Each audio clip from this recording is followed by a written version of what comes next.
Class 5 পর্যন্ত পড়ার পরে আমি বগুড়া খাতুনে জান্নাত রাদিয়াল্লাহু তাআলা আনহা মহিলা কওমি মাদ্রাসাতে ভর্তি হই এবং সেখানে শরহে বেকায়া পর্যন্ত পড়ি। ওইরকম বড় আলেম হতে পারেনি, কিন্তু সামান্য ইলমের ছিটাফোঁটা ভিতরে আছে। তালবে ইলম আমি শিখছি, আমি একজন তালবে ইলম। আপনারা আমার জন্য দোয়া করবেন। তো আমার জীবনে দীর্ঘ 9টা বছর আমি খাস পর্দা করেছি। পর্দা তো পর্দায়, কিন্তু খাস পর্দা কাকে বলে? যে পর্দা কারোর সাথে দেখা করে না, মাহরাম ব্যতীত গয়রে মাহরামের সাথে যারা দেখা করে না, এটাকে বলা হয় খাস পর্দা। দীর্ঘ 9টা বছর মাদ্রাসাতে গেছি 2009 সালে। আমার এই ঘটনা 2018 সালে। দীর্ঘ 9টা বছর খাস পর্দা করেছি।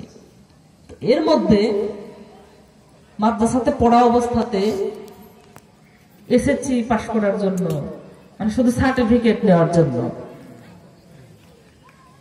তো তখন তো সার্টিফিকেটের এরকম ঘোষণা ছিল না। স্কুলে বলবো বাবা, সব বলবো, সব বলবো, বলবো, থামেন, এত অস্থির হলে হবে না। জীবনে শুরু করছি, বলবো ইনশাল্লাহ, থামেন, আমাকে শেষ করতে দেন। তো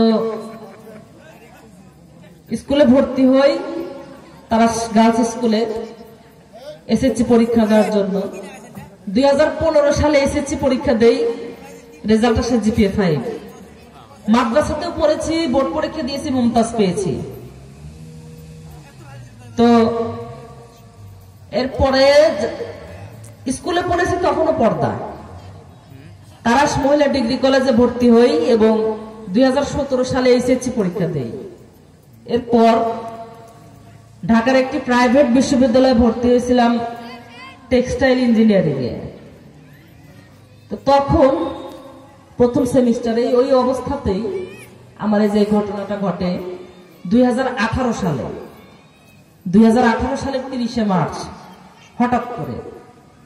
তো এটা ঘটার পরে ডাক্তারের শরণাপন্ন হই এবং ওই সময় আমার মনে হয় যে আমি কোনোদিন স্বপ্নে এত মানুষ দেখি নাই, যে আমার রুহের সাথে যে এত মানুষের দেখা হয়েছে। এই ঘটনার পরে যখন এটা ফ্লাশ করা হলো, প্রকাশ করা হলো, আমার বাড়িতে, বাড়ির আশেপাশে দাঁড়ানোর মতো কোনো জায়গা নাই। লাখ লাখ, হাজার হাজার মানুষ। 9টা পত্রিকাতে পেপারিং হয়েছিল।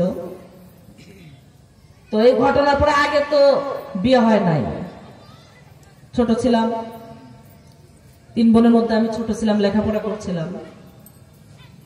তো এই ঘটনা ঘটার পরে তখন আবার মানুষের নানান জনের নানান প্রশ্ন, নানান কথা। শুনেন, সমাজের মানুষের কথায় কখনো কান দিবেন না। মানুষের কথায় কান দিবেন, আপনার হালত হবে আবু তালেবের মতো। কথা বোঝা যায়? আবু তালেব রাসূলুল্লাহকে যেই ভালোবাসা বেসেছে, সারা পৃথিবীর মুসলমানের ভালোবাসা এক জায়গাতে করলেও আবু তালেবের মতো ভালোবাসা হবে না। নিজের সন্তান হযরত আলীকে নিচে রেখে মুহাম্মদুর রাসূলুল্লাহকে বুকের সাথে জড়িয়ে আমার ইতিম ভাতিজা এক জায়গায় নিজের কাছে রেখেছেন। যেই মহব্বত করেছেন, মৃত্যুর সময় রাসূলুল্লাহ বলেছেন যে চাচা, কারো সামনে বলতে হবে না, আপনি আমার কানে কানে কালেমা পড়েন। তখন তিনি বলেছিলেন যে বাবা, তোমাকে লালন